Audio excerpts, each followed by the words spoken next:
It's fair to say there's never been a gold mine anywhere in the world like Serra Pelada.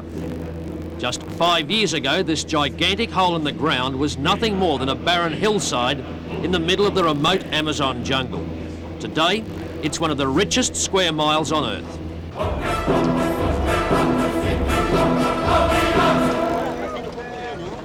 Five years ago, these miners had never heard of Serra Pelada.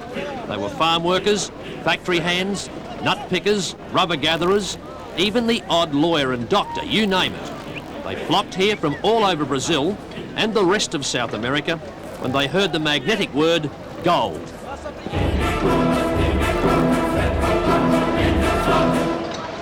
You'd reckon that Steven Spielberg and Cecil B. DeMille couldn't get a cast of thousands like this together in a fit. On any one day, there's anything between 40 and 80,000 of these blokes, all digging away feverishly to make this hole in the ground wider and deeper.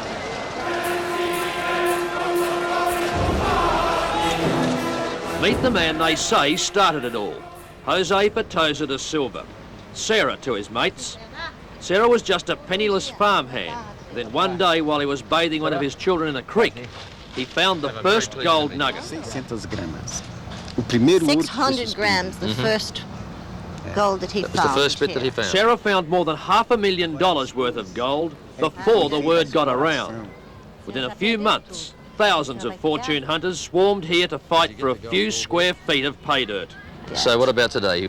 Does he hope that maybe one day he'll make some more, find some more gold, make lots more money? Eh? O senhor tem esperança? Tem esperança. He has hope. He's going to stay here? O senhor vai ficar? Tenho esperança em Deus. He has hope in God.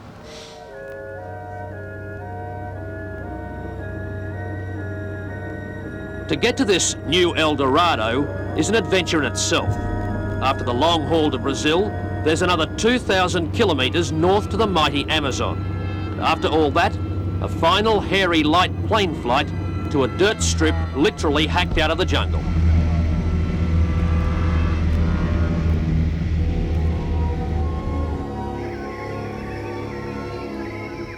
The plane is in fact the pack horse of this modern gold rush.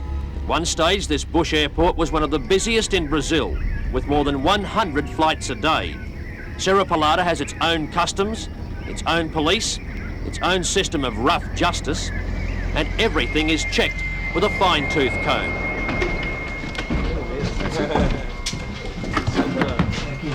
What are they searching for? Guns coming in and gold being smuggled out. So they've got no firearms. Is that what he was looking for? That's what he is. To all intents and purposes, it's a state within a state, if that's what you could call this ramshackle frontier town.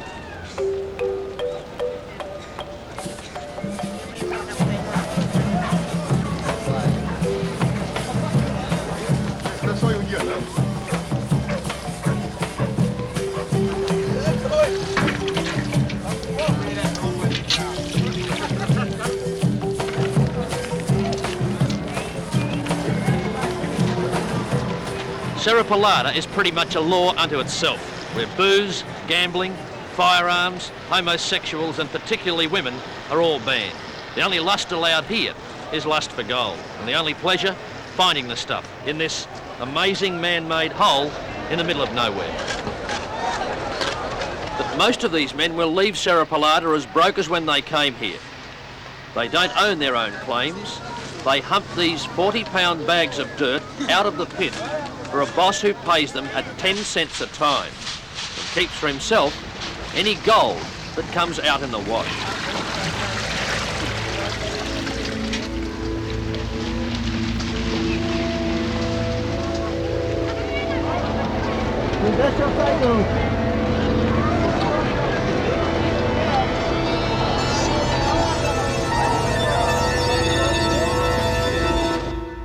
And this is ultimately what it's all about. Every morning the garimperos line up here outside the bank, clutching the results of days or weeks or months of back-breaking work. He thinks it's about 2 grams. Yeah, ask him. $20, would you say? How much? About $20. $20 worth, he thinks. Ask him how long it took him to get that. Quantos dias levou? Quantos dias trabalhou para isso? 2 dias. Only about 2 days. 2 days. Does he think he's going to become a millionaire? Será que dia você acha que vai ficar rico? No. Okay.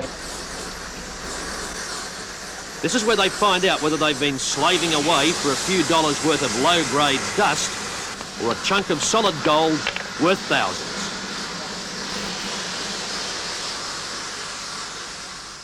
Up to now, Cerro Pelada has produced $500 million worth of gold. That's more than the annual output of all the mines in Australia. Garimperos are still gouging out more than 10 kilos a week, $100,000 worth. And that's on top of whatever they can smuggle out. 1 milhão. 1 million.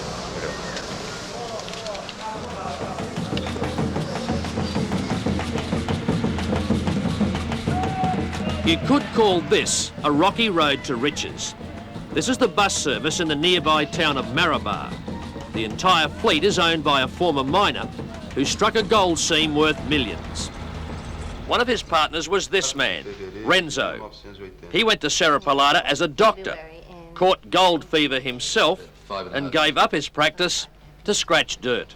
How much money has Renzo made from the gold that he found at Cerro Pelada? Na época, em dólar, foi $1 milhão. In dollars at that time was about $1 million. $1 million. $1 million. And his partners, how much did they make? E os sócios? Bom, teve sócios que conseguiu... There were some partners that had a Eles tinham percentage a little bit higher and they earned a little bit more or less, 2 million. In less than a year, each of Renzo's partners became millionaires and escaped from the pit of Cerro Pelada to invest their money. What's he actually done with the money? How has it changed life for he and his family? Não mudou muito, apenas tranquilizou mais, né? His life hasn't changed too much. It's just a bit more tranquil, More tranquil, more comfortable, we more would say. comfortable.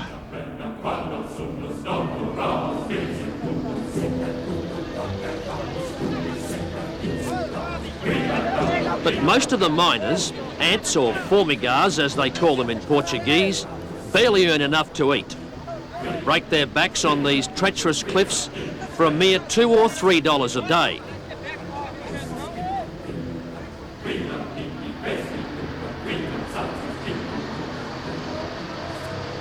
Whatever they did before they came here, these fortune seekers, or maybe they're just wishful thinkers, are now garimperos, prospectors. They all come here for the dream of getting filthy rich overnight. Well, they certainly get filthy. Rich, that's not quite as easy.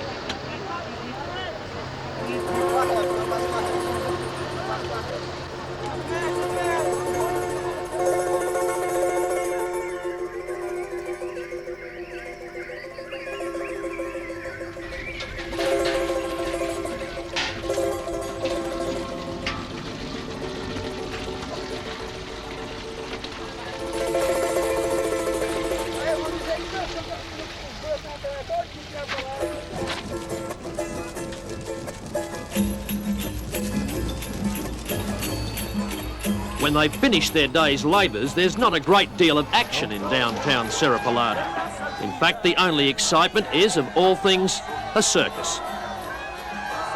And it's not the clowns and the acrobats the boys have come to see. The circus women are the only women allowed in town, apart from our interpreter.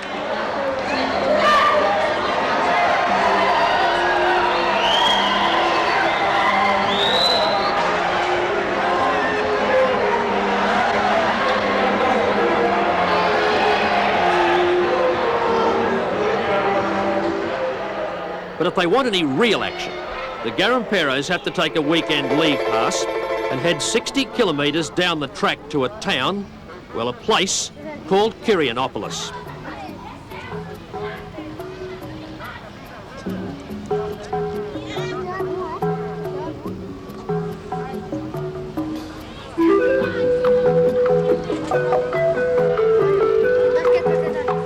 Five years ago, like Cerro Pelada, none of this existed.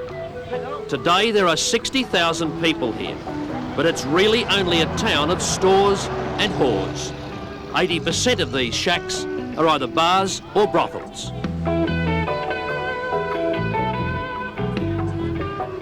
Some of these girls, literally selling themselves for a few grains of gold, are as young as 11. Very few of them are more than 16. They also tell us that there are between 60 and 80 unsolved murders in this place every month. They're unsolved mainly because the police don't even attempt to find the killers. Then again, gold rushes spawn wild places like this one.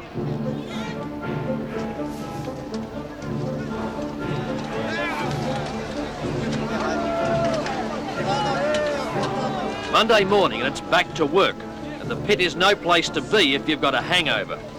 They call these ladders adios mama. One slip and your history. No one knows exactly how many people have died in this frantic scramble for riches, but just a few months ago, 17 Garimperos were killed in an avalanche in one day. But even the threat of violent death can't stop the Garimperos or put the brake on the gold rush itself. They may be slaves today, but they dream of freedom and fortune tomorrow.